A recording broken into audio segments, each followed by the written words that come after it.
Hello everyone, welcome back to my channel. कैसे हैं आप सभी? आई होप आप लोग बहुत अच्छे होंगे। तो सुबह का वक्त हो चुका है 6 बजे का। और दिन बताऊं तो फ़िलहाल मुझे याद नहीं है किस दिन का ये वीडियो है। और ज़्यादा पुराना नहीं है। बस मेरा क्या है कि मैं एक दिन ब्लॉग शूट करती हूँ, उसके दूसरे दिन मेरा ब्लॉग चला जाता है। मैं बहुत पुरानी वीडियो शूट करके नहीं रखती हूँ। तो डेली का ब्लॉग अपलोड होता है, डेली एडिटिंग होती है और आप तो लोगों तक शेयर करती हूँ। तो सुबह 6 बजे का वक्त हो चुका है और मेरा आज का रूटीन मॉर्निंग से स्टार्ट हो गया है। तो फटाफट से होते हैं फ्रेश। इसके बाद घर का जो गेट है, मेन गेट, उसको जाके ना फटाफट से खोलना है। तो सुबह ही जब जैसे कि मैं उठती हूँ ना, तो सबसे पहले मेरा काम यही होता है कि घर के एक तो पहले अंदर का गेट खोलना, फिर इसके बाद जो मेन गेट है उसको खोलना, बढ़िया बाहर अपना थोड़ा सा घूमना, और इसके बाद फिर आके किचन में लगती हूँ। तो 6 बजे मैं उठ गई थी। इसके बाद ना 6:30 मैं किचन में आ जाती हूँ, क्योंकि बच्चों की स्कूल हो गई है जल्दी। तो मतलब सुबह सुबह का टाइम है, मुझे किचन में इतना टाइम आना ही पड़ता है। चाहे मैं लेट जगूँ या जल्दी जग जाऊँ, मगर 6:30 बजे किचन में का काम स्टार्ट करना ही पड़ता है। घूम फिर के मैं थोड़ा सा आगे हूँ। अब मैं फटाफट से ना यहाँ पास एक गिलास पानी गरम कर लेती हूँ। साथ ही साथ जो बच्चों को बना कर देना है उसके लंच की तैयारी भी कर लेती हूँ। तो लंच में आलू भुजी और साथ में पूड़ियाँ बना कर देने वाली हूँ।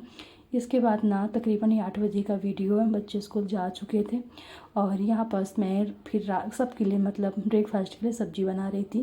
तो आलू आलू और गोभी की सब्ज़ी बना रहे हैं। तो गोभी मैं फ्राई कर लेती हूँ और फटाफट से ना तड़का लगा देती हूँ सब्ज़ी में। इसके बाद ना मैं जो कल ये कपड़े मैंने रात में ही शाम को साफ़ कर दिए थे, तो रात में मैंने छत में नहीं डाले थे, और अभी मैं सुबह ना सब्ज़ी में तड़का लगा के फटाफट से छत में डाल देती हूँ कपड़े। और सुबह का वक्त बताऊँ तो 8:30 8:30 का टाइम होगा। और धूप आप लोग देख ही सकते हैं कि एकदम सा मौसम ना चेंज हो गया है। और 8:30 का टाइम, हमारी धूप इतनी ज़्यादा हो गई है, मतलब अब मौसम बिल्कुल भी ठंडी वाला रह नहीं गया। हल्की हल्की सी ठंडी शाम सुबह पड़ती है, दिन में तो पूरा मौसम चेंज हो चुका है। तो चलिए, कल शाम के कपड़े धुलने का मेरा ये फ़ायदा हुआ ना कि जो सुबह वाला टाइमिंग है ना, मेरा काफ़ी टाइम बच गया। मैंने शाम को कपड़े धुल दिए थे, तो कल इतना ज़्यादा काम नहीं था शाम को, इसलिए मैंने कपड़े धुल दिए थे। और आज सुबह सुबह के लिए ना मुझे किचन क्लीन करना था, जिसके लिए ना मुझे बहुत सारा टाइम मिल गया किचन के लिए। तो चलिए, इसके बाद सबको नाश्ता पानी करवाया, पूरा घर मैंने साफ़ सफाई किया, सारे हॉल हो गया, बच्चों का रूम, बेडरूम, सभी रूमों में ठीक ठाक करके और झाड़ू निकाल दिया। इसके बाद सबसे लास्ट में मैंने अपनी किचन का काम स्टार्ट किया, क्योंकि किचन के काम में आज मुझे थोड़ा सा देरी लगने वाली है, क्योंकि किचन मुझे बहुत पूरा अच्छे से नीचे के जो पूरे सेक्शन है इनको पूरे अच्छे से कबर्ड को साफ़ करना है, पूरे सामान निकाल कर। तो किचन में तकरीबन ना अच्छा खासा टाइम लगने वाला है, इसलिए मैंने पूरे घर का काम निपटा दिया। फिर रह गया किचन का काम, तो फटाफट से इसका काम मैं निपटा लेती हूँ। तो सबसे पहले मैंने स्टार्ट कर दिए टोकरी से सब्जी वाली। तो इसके ना पेपर काफ़ी ज़्यादा गंदे हो गए थे, और साथ में ना सब्जियाँ भी काफ़ी ख़त्म हो गई थी, इसलिए पूरा पेपर हटा कर टोकरी को बढ़िया अच्छे से साफ़ करके फिर वैसे ही मैंने पेपर अरेंज करके उसमें सारी सब्जियाँ सेट कर दी है। इसके बाद बारी आती है, तो जहाँ पास फ्रिज रखा रहता है ना, इसके नीचे क्लीनिंग डेली नहीं हो पाती, और फ्रिज के नीचे ना बहुत ज़्यादा कचरा जम जाता है। साथ ही जो जगह है आप लोग देख ही सकते हैं, जहाँ से टोकरी वोकरी मैं निकाल रही हूँ, तो ये भी ना बहुत दिन से इसको भी मैंने साफ़ नहीं किया था। जब फ्रिज यहाँ से हटाती हूँ तभी यहाँ की क्लीनिंग अच्छे से हो पाती है। तो यहाँ पास टोकरी हो गई एक्स्ट्रा जो रखी रहती हैं, और साथ ही साथ तेल के डिब्बे हो गए, जो कुछ लोहे के बर्तन है, कढ़ाई, वो वहाँ पास रखी रहती हैं सारी चीज़ें।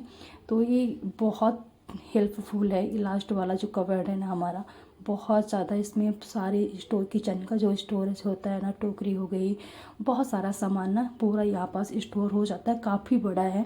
और इसमें सारे ना जो एक्स्ट्रा तेल आते हैं घर से आ जाता है ना, तो पूरा तेल स्टोर कर देती हूँ। सब्जी जो एक्स्ट्रा आ जाती है, आलू, तो वहाँ पास स्टोर हो कर देती हूँ। तो मतलब बहुत सारा काम है। उसमें हमने फटकी नहीं लगवाई थी, लकड़ी नहीं लगवाई थी, जिसकी वजह से ना हमें बहुत सही पड़ रहा है। यहाँ पर देख ही सकते हैं कि बहुत ज़्यादा स्पेस है, और सारा सामान हमारे किचन का ना, आलू, वो भी मतलब टमाटर, जितने भी सारा सब्जियाँ होती हैं वो सेट कर देती हूँ। तो मतलब पूरे किचन में फैला फैला नहीं दिखता है। चलिए झाड़ू मैंने निकाला, अच्छे से पोंछा लगा देती हूँ क्योंकि फ्रिज के नीचे ना काफ़ी दिनों तक नहीं साफ़ होता है, जिसकी वजह से ना बहुत ज़्यादा गंदा हो जाता है। इसके बाद झाड़ू निकाल के पोंछा निकाल दिया, सारी टोकरी वोकरी बढ़िया से मैंने सेट कर दी है और फ्रिज को ना खसका के उसी के स्थान में ना आपस में सेट कर देती हूँ। तो चलिए एक साइड से क्लीनिंग हुई, सब्जी की टोकरी मैंने साफ़ किया और ये सारा स्थान साफ़ हो चुका है। अब लगते हैं फटाफट से दूसरे के एक साइड से क्लीनिंग। जैसे बताया कि मुझे किचन का ना थोड़ा सा टाइम देकर क्लीन करना है। घर मेरा पूरा क्लीन हो चुका है और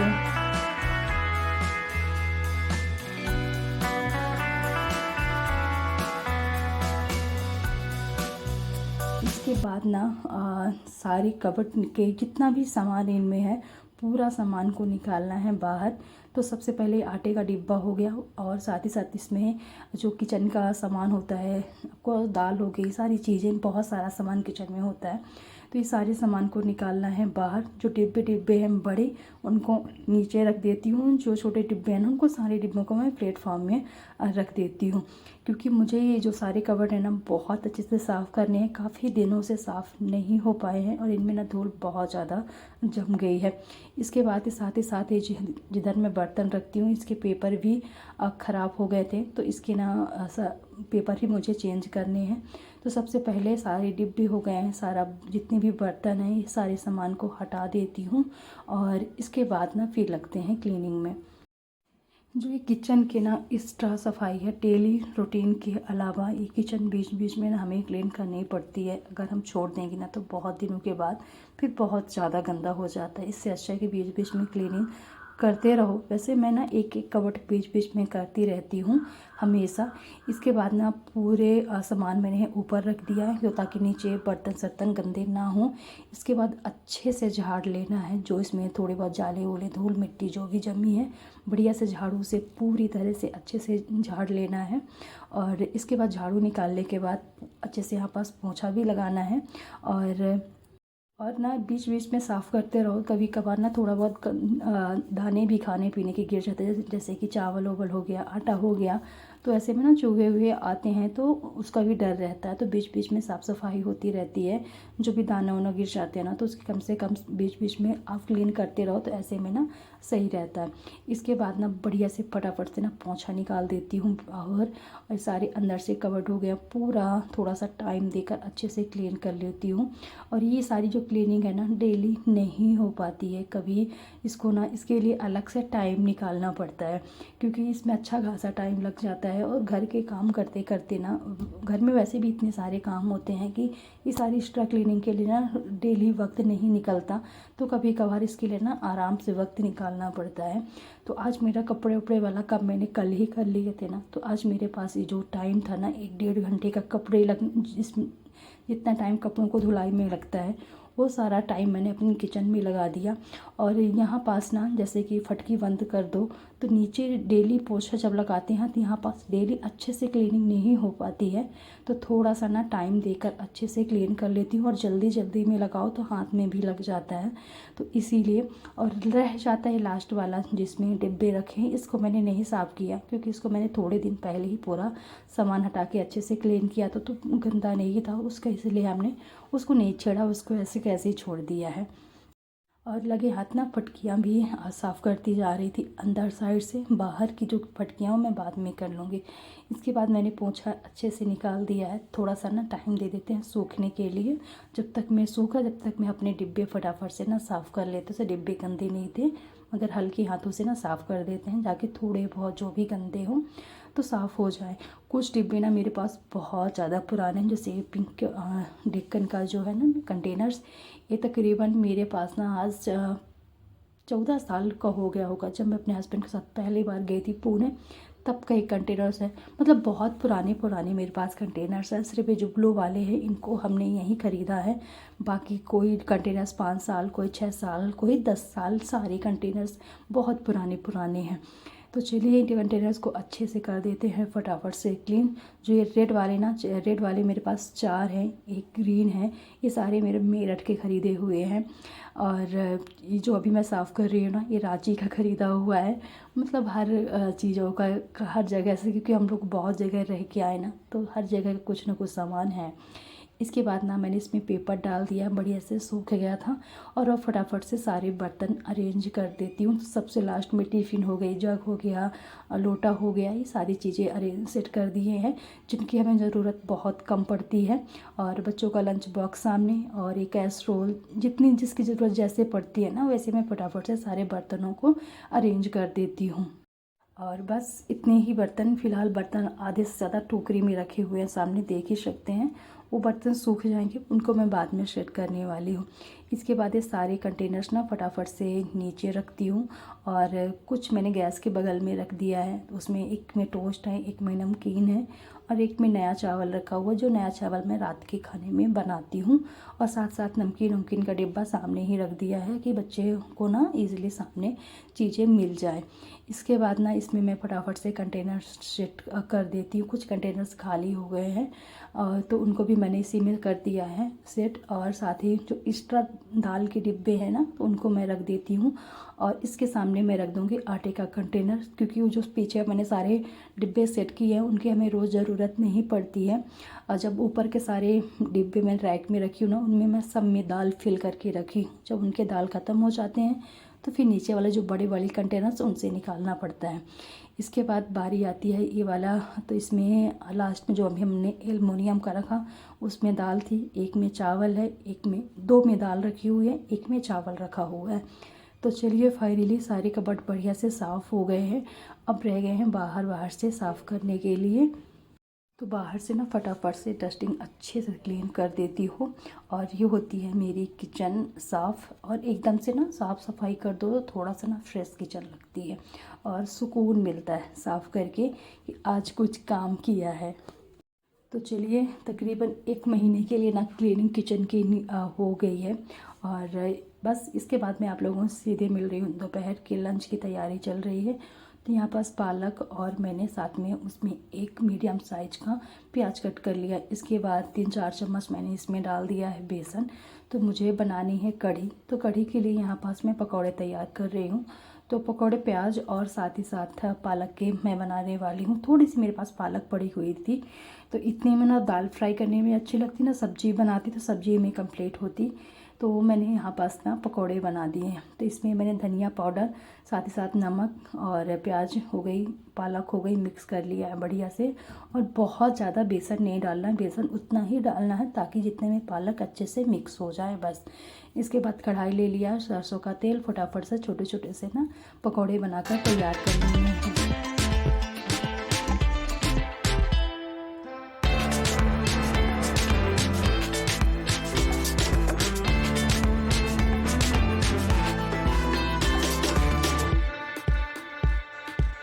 तो चलिए एक राउंड के पकौड़े पक गए हैं, एक बार और फटाफट से बना लेती हूँ।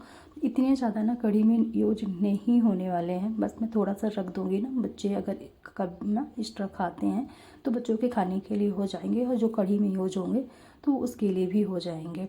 तो फटाफट से लास्ट के मैं यहाँ पास बना लेती हूँ। तो चलिए फटाफट से बनाते हैं आज के लंच में कढ़ी और चावल। बहुत दिन हो गए, तकरीबन ना 20 दिन से ज़्यादा का टाइम हो गया होगा मैंने लंच भी कढ़ी नहीं बनाई। नहीं तो 15 से 10 या 15 दिन में ना बीच बीच में कढ़ी बनती रहती है। इसके बाद पकौड़े बनाने के बाद उसी में मैं थोड़ा सा सरसों का तेल डाला, साथ में अदरक लहसुन मिर्च का मैंने पेस्ट तैयार कर लिया था।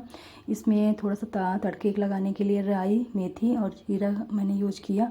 कड़ी पत्ता ऐड कर दिया है, बस इसको अच्छे से पका लेते हैं। इसके बाद मैंने बेसन का घोल तैयार करके रख लिया था पहले से ही, क्योंकि पकौड़े डालने हैं तो आपको सभी प्लेन यहाँ पास कढ़ी बनेगी। और बस इसको मतलब बॉयल होने देते हैं। इसके बाद पकौड़े मैंने उसमें थोड़े से ऐड कर दिए थे। साथ ही साथ यहाँ पास मैंने फटाफट से ना सलाद कट कर ली है। सलाद में मूली के पत्ते, उसमें नमक और सरसों का तेल मिक्स कर दिया है। इस जो सलाद है ना मूली के पत्तों के साथ बहुत अच्छी बनकर और बहुत टेस्टी लगती है खाने में। साथ में गाजर हो गई और चुकंदर मैंने कट कर लिया, साथ में चावल भी रख दिया था बनने के लिए। तो बस मयंक के आने का टाइम होता है और फटाफट से ना इतने में जब तक मैं आएगा, जब तक में हमारा लंच बनकर तैयार हो जाएगा। लगे हाथ ना किचन भी फटाफट से क्लीन कर लेते हैं और बस 10 मिनट में कढ़ी बनकर तैयार हो जाएगी और 10 मिनट में मेरा लल्ला भी स्कूल से आ जाएगा। तो चलिए आज के पालक की पकौड़ियाँ के साथ कढ़ी, इसके बाद ना हमारा लंच कंप्लीट हो गया है। अब लंच कंप्लीट करने के बाद सबसे पहले मेरा का जो काम होता है ना, लंच बॉक्स निकालना बैग से, साथ ही साथ जो कपड़े हैं वो कपड़ों को बच्चों के अरेंज करना। और सिर्फ आज मयंक ही स्कूल गया था तो उसे भर के कपड़े हुए हैं। और जैसे कि पेपर स्टार्ट होने, मैंने पहले ही बताया कि बच्चों के पेपर स्टार्ट होने वाले हैं, तो इतने ज़्यादा ना स्कूल में अब होता नहीं, अपने घर में ही रिवीजन करते हैं। तो चलिए यहाँ पर मयंक का बैग सेट किया, उसके कपड़े सेट किए, जो कपड़े पहना था उनको मतलब कल से ड्रेस चेंज हो जाएगा, तो कपड़े मैंने धोने के लिए रख दिया है और सारा सामान सेट कर दिया। और बस आज का ब्लॉग ख़त्म करूँगी। आप लोगों को अच्छा लगा हो तो लाइक कीजिएगा, शेयर कीजिएगा, न्यू है तो चैनल को ज़रूर सब्सक्राइब कीजिएगा। कमेंट करके ज़रूर बताइएगा कि आज का ब्लॉग आप लोगों को कैसा लगा। मेरा आज सुबह से लेकर तकरीबन 2 बजे तक मेरा पूरा रूटीन था। आप लोगों को अच्छा लगा हो तो कमेंट करके ज़रूर बताइएगा, लाइक कीजिएगा, चैनल को सब्सक्राइब करना बिल्कुल मत भूलिएगा।